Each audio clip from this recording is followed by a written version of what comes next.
Full disclosure, I have always harbored a fascination for mysteries, especially when mixed with the weird.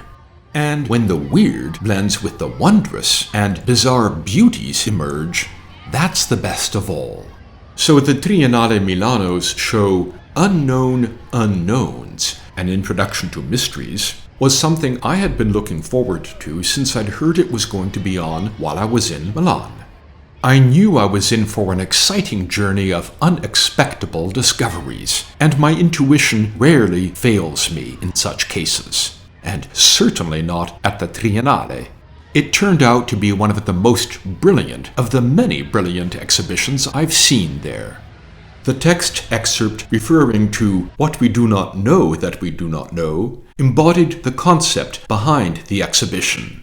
And the origin of the term unknown unknowns, and what those who had coined it meant by it, well, this was also unknown to me. Join me in my voyage through the exhibition, and make sure to read the labels which I show before each object. Otherwise, you probably won't have the slightest idea what you're looking at, or why it was included. One example. I wouldn't have understood why a tiny painting from the early 1600s was included until I read the label. For most of our tour, there won't be much additional commentary from me.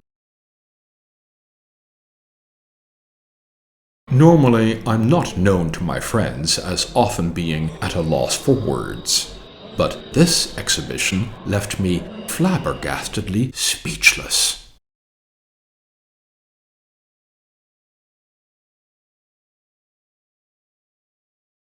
I wasn't aware that the common Austrian New Year's Eve practice of Bleigießen, pouring lead, for divining what awaits one in the coming year had a name in English. But it does. Molybdency. My forms have never looked as good as Benoit Pepys' efforts, however.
Not sure how near future the growing, harvesting, roasting, and brewing of coffee on the moon is. In the meantime, I still prefer drinking my espresso from a ceramic cup. More of that later.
Refik Anadol's conceptualization of the collision of the Andromeda and Milky Way galaxies, reassuringly distant in 4 billion years, was accompanied by excerpts from György Ligetti's otherworldly music Lux Aeterna.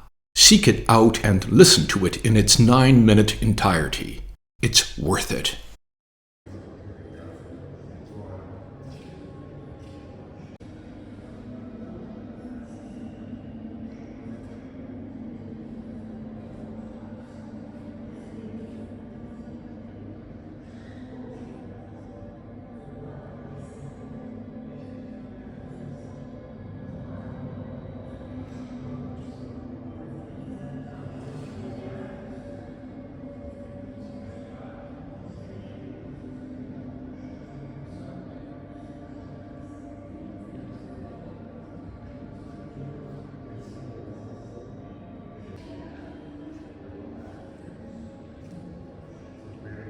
There are unknown unknowns, as we've seen.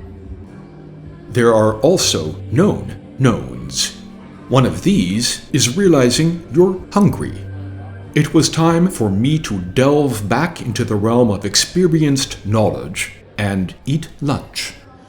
The Triennale Café was the perfect place, and the fresh pasta lasagna with chanterelles and goat's milk robiola di roccaverano plus fresh herbs was just what I needed. A coffee afterwards was essential. We were all sitting in Francis Quéret's installation under a coffee tree, which further enhanced the Triennale Café's already very inviting space. The coffee gave me an additional boost of energy for continuing to another exhibition taking place at the Triennale as part of the 23rd International Exhibition, the Italian pavilion's La Tradizione del Nuovo, a tradition of the new. The details of my afternoon there, as exciting as the morning had been, will be in my next video.